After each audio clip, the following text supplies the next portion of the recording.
Mohammed Adamo is founder and editor of opride.com. It's an independent news website about Ethiopia. He's joining us now from Washington, D.C. Thank you very much indeed for joining us. The government says it's doing this because it wants to build grounds for a national consensus. Do you think this is going to be enough? Dr. Marara Guddina spent his entire career fighting to build bridges and for democracy and equality in that country. In that sense, his release today, along with about 115 other federal inmates, is a welcome news. And I think it is symbolic for what the government is trying to do. He's exactly the kind of person that they need to have a dialogue. But is it enough? I think it remains to be seen, because more than half of Marara's own colleagues in the Oromo Federalist Congress in the opposition are in jail, and his release today should be followed by the release of others like him who are arrested under the same pretext.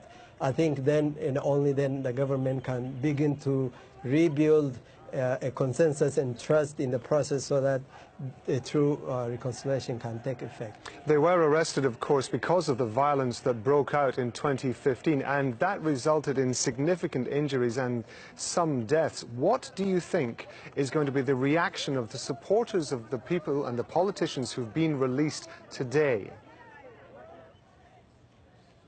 I think people are happy that Marara and some of the people who have been released are home with their families today, but they remain skeptical. This government has been in power since 1991, and they have made promises at different times to reform when they faced challenges, internal and external, but some of those promises never really came to pass. So I think a lot of people are watching this with skepticism and waiting to see what comes next. As you say, this government has been in place since 1991. You say that there has been skepticism about what the government has failed to come through on in the past. What reason do people have to believe that the government is going to stand by what it's promising this time? I think, about a year ago, Marara said, I'm jailed fighting for my people will let me free. And that's essentially what happened today. I think what gives a lot of people optimism is there's a young population that is demanding it is right, that is asking for more.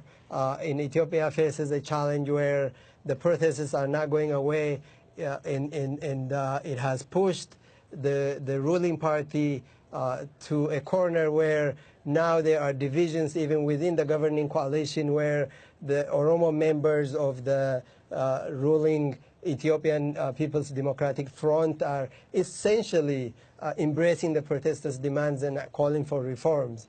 I think the power struggle within the party, in the fact that there is an assertive young generation of leaders within the ruling party, in the fact that the protesters and the young people who are taking to the streets and demanding their rights, this gives people a lot of optimism, because one way or another, change seems inevitable in Ethiopia. It's just a matter of how soon it will come and when we are going to see more change. Mohammed Adamo is founder and editor of opride.com. We appreciate your time. Thank you very much.